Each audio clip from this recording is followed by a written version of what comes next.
In this video tutorial, you are going to learn how to create a background for your videos, what kind of choices you have, so that you can pick the one that is better for your needs.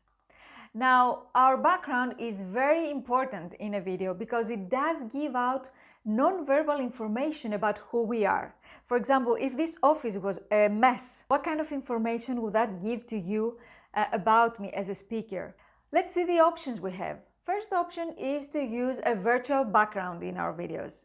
The second option is to film in an indoors space, let's say in an office, in a room, at home.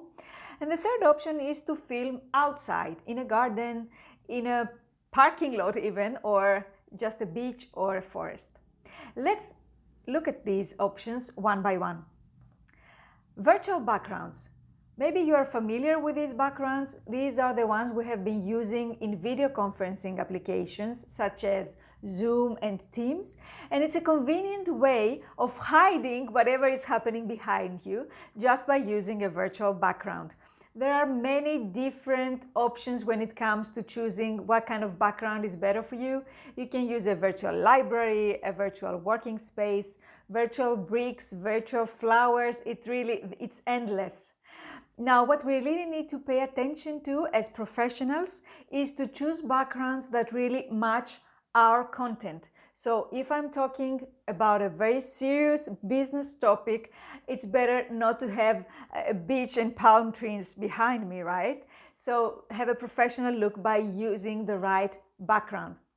The problem that happens many times with virtual backgrounds is that if we're not using a green screen behind us, sometimes the image is blurry and we're missing an ear or we're missing a hand, or it's not the frame of our face doesn't look nice. And this is happening because we are not using a green screen. So if you're thinking of using a virtual background, make sure that you use either a fabric, which is green, a paper, which is green, or even paint a wall green, just to make sure that you're filming in front of that green screen.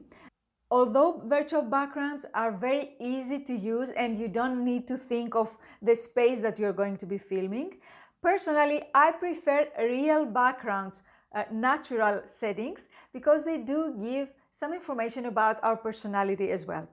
Next option to film our videos is an indoors background. And this is what I was telling you about having a messy place.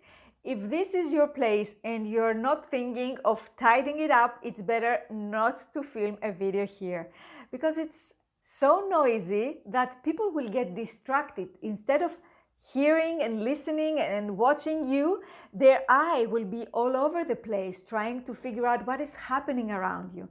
And so your message will be diluted. You will not be able to have the attention of your audience.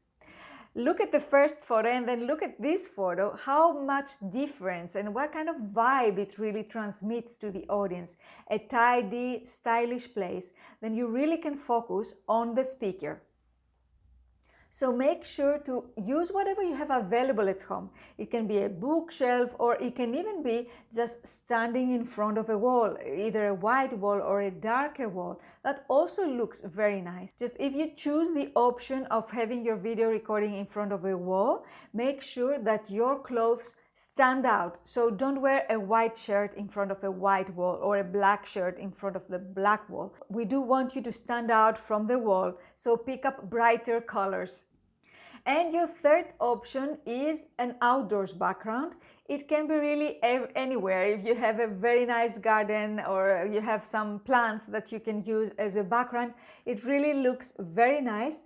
And the other good thing about filming outside is that you have natural light in your video, which is the best light you can have, the natural light. The downside of filming outdoors is that you might have a lot of external noises. For example, there can be traffic where you're filming, or a dog barking, or it can be the church bells ringing. So really it can be distracting for your audience if there are surrounding noises. So if you choose to film outside, just make sure there is this place which is quiet, and you can film and focus on your message. What I want you to remember, whichever background you choose to create for your videos, is that you are the protagonist. You need to stand out in your video. We don't want it to be too cluttered. We don't want it to be too busy. We don't want our viewers' view to be distracted by what is happening around. Focus on yourself and on your message, and have minimal things surrounding you. Maybe some books, plants, just really minimal. And always remember that you are the star of your presentation, not your background or your technology. See you in the next tutorial. Bye.